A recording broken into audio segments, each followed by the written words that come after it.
It is 4 o'clock. I'll call the meeting to order and we'll begin with the roll call. Mayor Sue Patterson, Present. Deputy Mayor Warren Dickert, Present. Councillor Harold Fleet, Present. Councillor Dave Hawking, Present. Councillor Carol Hudson, Present. Councillor Brandon Cable,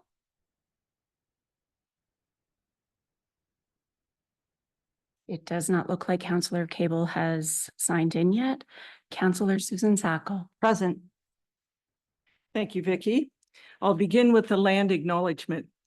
We acknowledge with respect the history, spirituality, and culture of the Anishinaabe people, who consist of the people of Three Fires, known as Ojibwe, Odawa, and Potawatomi nations, on whose traditional territories we gather.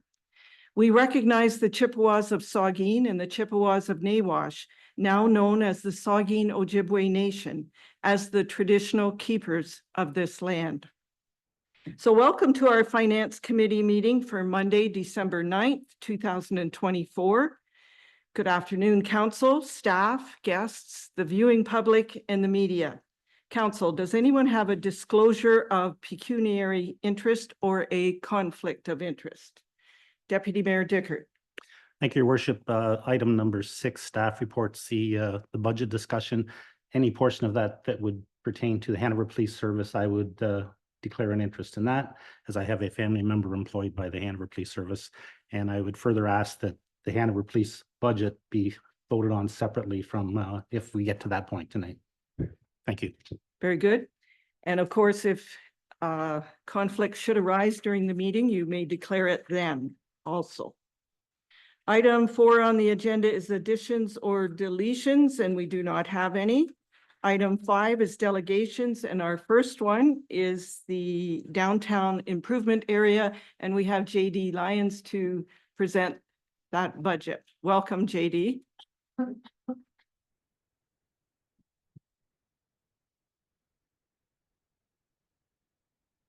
And if you just press the button that has the person on it. Okay.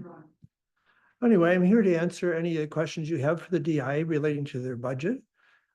It's a fairly easy budget to look at, I'm sure, and will likely take up the least amount of your time in reviewing it. The budget is $51,000 for the coming year.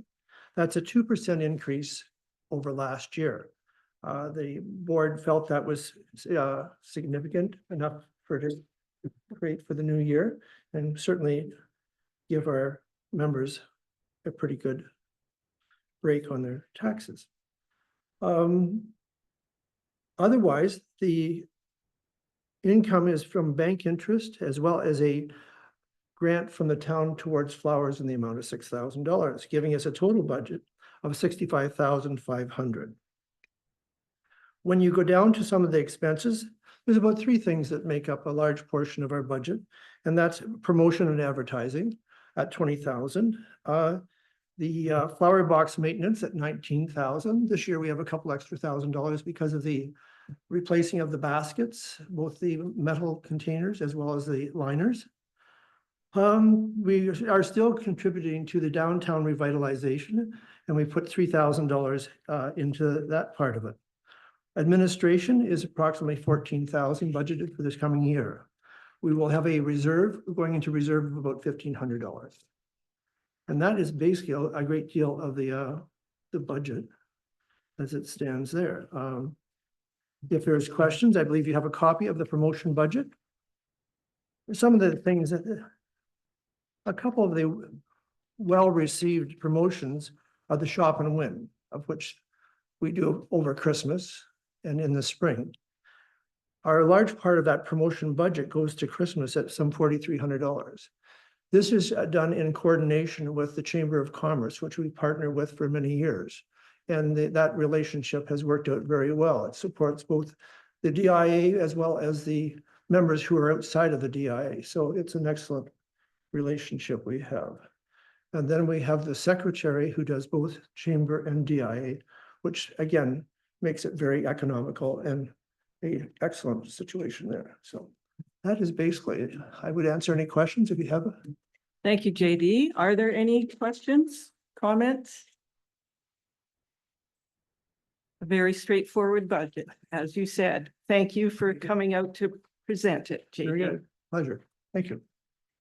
Okay, our second delegation is Adam Olivero with Launchpad Skills Training and Technology Center. Adam.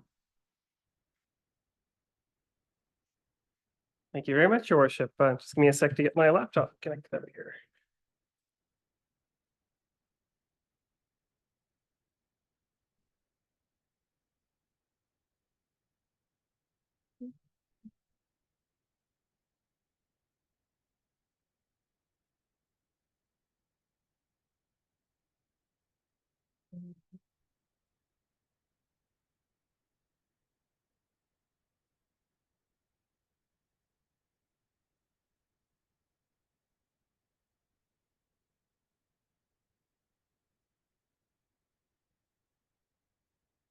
They'll let me present full screen. I'll see. There we go. Sorry about that. Thank you. Thank you very much for your time this evening, councillors, staff, the viewing public and the media, and thank you for having us again to delegate to you this evening. So we wanted to go over a few things that we've come to conclusions with at Launchpad and give you a little update on how things are going as well too. So some considerations to start off with, that the Launchpad staff and board directors are working together to have a successful coming year in 2025. We've worked as a team to establish some key measurables that we can look towards as we work through 2025. And we are committed to having a balanced budget at the end of 2025. We do recognize and appreciate all the time and efforts that the town staff and the town representatives have put forward and have given Launchpad since its inception as well too. That's highly valued, all the town time that's been put into this organization. So I just wanted to take a few minutes to go over some established goals that we have set for 2025 that we worked together with the staff and the board to put together. So we're starting off with some revenue generation, a thing that's lagged a little bit behind over the previous years at Launchpad. One of the things we'd like to work towards is establishing some multi-year reoccurring revenue streams through donations, sponsorships, reoccurring grants, and funding. And in 2025, we're looking to have a minimum of $100,000 of revenue generation. We feel this is achievable because we do have some full-time staff now that will be starting off hitting the ground running. We've got a committed fundraising committee as well too, a subcommittee of our board of directors that has a sponsorship package ready to go. We'll take a look at that in a sec too. We're going to identify and attract some long-term rental partnerships and strive to achieve a 40% increase from our current 2024 levels or recurring revenue, rental revenue to help out offset our budget as well too. And then we're looking at developing and delivery of some following special outreach events. So we want to have one open house event. We haven't had one in a long time for Launchpad, probably since before the pandemic. So we're hoping to just have a general open house to allow the public that doesn't know or are new to the area what Launchpad does, what it has to offer the community, maybe get some rental revenue from that. Maybe some kids that don't know what Launchpad is who are new to the area can see what it looks like. And then we're going to revamp and do another Giving Tuesday holiday fundraiser and bring that to the next level in 2025. So just going on to now the operations side of our goals. So we're going to develop a minimum of 6 new instructors to execute programming aligned with our organizational mandate. So we feel this is achievable as well because we do have a grant that's coming that will provide an instructor coordinator that's separate from our 2 staff positions currently. So that way the instructor coordinator can focus on seeking out and hiring these 6 new instructors in different fields that align with our mandate at Launchpad. And then in 2025, we're looking to execute a minimum of 6 youth programs 4 times per year, with 24 youth programs in total. That looks to be about 144 youth participants. And then we're going to execute a minimum of 4 adult programs 4 times a year for 16 adult programs, and looking to have almost 100 adult participants come through Launchpad and use our services and get skilled trades training. And then continuing with those operational goals, we'll look at executing a minimum of 10 schooled field trips over the 2025 calendar year. And that looks at to bring approximately 200 youth to our area from both the Blue Water District School Board and the Bruce Grey Catholic School Board to use Launchpad during their field trip sessions. And then we'll look at investing in our current Launchpad team as well to provide some relevant training. First of all, the food handler certifications and first aid, because that helps them just run the center in general. And then a minimum of 2 other non-for-profit leaders training to expand their skill sets as well too. Okay, then we'll look at a few more things here. So we'll establish a steady state communications plan. It's one of the things we did hear from council and we've come previously. So we're going to look at some following reoccurring communication artifacts to put throughout 2025. We'll look at having 1 success story per month via newsletter and social media, and then some daily social media posts 5 times per week, 3 upcoming promotional posts, and 2 what's happening currently at Launchpad at that time with some live photos to publicize what's happening in our center. And then we're going to continue with the communications plan. We'll look at marketing of our recently created videos that we did with a grant in 2023. And then present to a minimum of 5 community groups throughout the calendar year and participate in community events, like maybe going down to the farmers market with a booth or going out to different community events to get our name out there in the community. Okay, and to develop some strategic partnerships, we've got some goals here too. We're going to engage key stakeholders and neighboring municipalities to garner their support. We're looking at getting out to 9 presentations over the course of the 2025 year. This could include presenting, as we heard at council, to West Grey and Brockton councils, going to community groups in the area to let them know what we're doing, looking for volunteers or funding as well at those community groups and councils. And then we're looking at developing and delivering 2 flagship stakeholder engagement events. So we did have a Tools for the Trade event a couple of years ago at Launchpad. We're looking at doing that again, having kids come out and experience the Tools in the Trade event, get some skill training in 1-day course and see if they can get some experience at Launchpad and see if they want to continue on. More on that as we get down the road and get closer to that. And then we'll have a volunteer appreciation event and invite the volunteers to come back to Launchpad, appreciate their time, and hopefully garner some new volunteers through that event as well too. And then looking at our operation expenditures, we had some goals that we wanted to bring forward to those as well. We will look at concluding the 2025 operating year without an operating deficit, reduce our indirect costs to account for no more than 50% of our operation expenditures, establish a managerial accounting system to stand alongside Launchpad's financial accounting for a better go-forward cost analysis and budgeting in the future years. Okay, so I did mention before our sponsorship package, and our fundraising committee has been working diligently over the past few months to create one. We have one ready, so we're going to look at getting this out in 2025. And I just wanted to highlight a few things from it. So the first part of the sponsorship package does show our mission, vision, and values of Launchpad. And we're bringing those out to the donors and using the plans we developed with consultants over the past that we've had at Launchpad over past years. They're right there. We can definitely get you guys a package to look at directly to here at council. Next parts of the packages are, we have available levels of support with public recognition guidelines. So it's one thing Launchpad hasn't done good in the past is recognizing those donors. So we're going to have established guidelines for different levels on how we will recognize those donors, including donor walls and other things in the future that we're looking at. And we also are using the package to tell our history of Launchpad and our story, including success stories from the youth. So we've got a couple of pages in the package to talk about that. And finally, you will see us, as I mentioned, out in January 2025. We're not going to wait till the end of the year to get moving on the sponsorship package. Right as soon as January starts, we're going to be out there hitting the floor and talking to people in our community and getting together and working together for our youth and young adults. So there's our sponsorship package. We also have a little post-it bookmark that we've been distributing as well too that talks about Launchpad a little bit, how people can donate and what our website is, phone number and street address so people know where Launchpad is and what it has to offer. So at this time, I'd ask if there's any questions. I'm happy to take questions and we're looking forward to working with council in 2025. Thank you, Adam. Are there comments or questions at this time? Deputy Mayor Dickert. Thank you, Your Worship, and excuse me, thank you, Adam. There's no doubt in my mind your board is working very hard. My question is about how do you see yourselves fitting in with the Ontario Youth Apprenticeship Program? Right. You know, looks like they're getting well established. I'm just wondering where Launchpad and them fit in together. Oh, that's a good question, Deputy Mayor Dickert, for sure. It's something we've worked with OYAP in the past as well, too, to have programs at Launchpad. We've actually had their trailer come over to Launchpad and offered programs from there, too. It's something that we definitely have to reestablish that partnership with.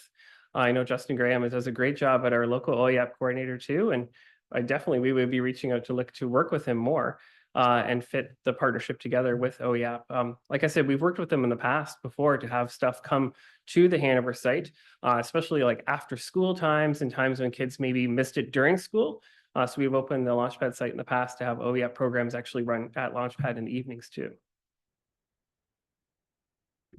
And yeah, I understand you're working relatively closely with LiUNA. Yeah.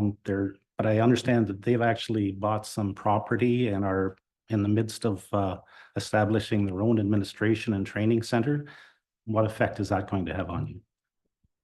Yeah, thank you. Yeah, you're absolutely right. They are establishing that at Walkerton. We haven't had those discussions with LiUNA yet, so I don't know exactly how that will affect them coming to Launchpad and using it. They do have a lot of apprentices though, so I can't speak out of turn, but I wouldn't see them using our center and their center at the same time, possibly. But you're right, it's not something we've actually talked with them directly about. Councillor Fleet.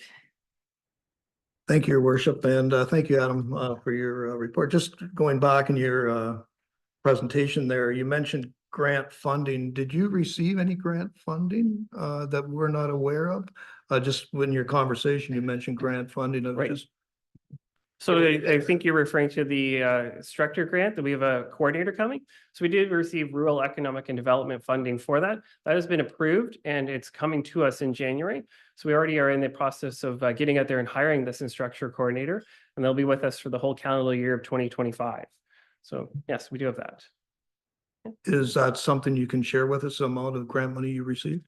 Probably, if I can rely maybe on April Marshall to help me out with this. Sorry to put you on the spot, April. Yeah, so the total amount that Red will be contributing to Launchpad in 2025 is approximately $62,000. $62,000. Okay, any other comments or questions? Councillor Hudson. Thank you, Your Worship, and thank you, Adam.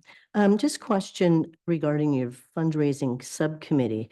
Will they be the people that are also looking after solidifying all the sponsorships, or will that be a staff person? And maybe you can expand a little bit on the fundraising subcommittee for me. Sure, absolutely. So the fundraising subcommittee consists of directors from the board of directors and one staff person as well too. But they're all working together to get that sponsorship. Well, it's ready, but to run down the list of who we want to contact and everything. Absolutely. So it's a mix of a staff person and a number of volunteers from our board of directors. And how many people do you have on the committee then? Because you have just so many board of directors. It's a big task, right? It is, yeah. So I'm just counting in my head. We have 1, 2, 3, 4. I think 4. April, is it 4 people in total that are on the fundraising subcommittee? Yes, there is 4 on this fundraising subcommittee, but I should also note we have some very nice volunteers in our community that would also like to help. So at that point, that's the importance of having this package, so that everybody that wants to help us, we're making it easier for them to help us or Launchpad and to get that information out there. Yeah, if I may. Yeah, that's right. The subcommittee is developing the package, but they're not the only ones that will be distributing that package. There are the board of directors, including myself, that would be happy to go and reach out to my contacts and do that. So yeah, the important part is getting that package ready, and we've got that ready. Yeah. There are comments or questions? Okay, thank you very much, Adam. So at this time, I want to suggest to council that we change the order of business on the agenda so that we may move into closed session now. And in order to do that, I need a 2/3 vote to change the order on the agenda. Then I need a motion to go into closed. So the motion is that council suspend the rules and amend the order of business to address agenda item number 7, closed meeting immediately following agenda item number 5, delegations. So rather than waiting until item 7, we're just going to move it up to now, if the vote passes. Deputy Mayor Dickert to move it, Councillor Hawking to second, all in favor. That is carried. So we now need a motion to go into closed session in order to address a matter pertaining to personal matters about identifiable individuals, including municipal employees in relation to Launchpad. So I need a mover and seconder for that. Councillor Sackle and Councillor Hawking, all in favor? That is carried. So we are going to go into closed, and I will ask Councillor Cable. No, sorry, Your Worship. I was just putting my hand up to move that last motion. Okay, thank you. All right, so if we can, who is staying, Vicky? We have Chris, April.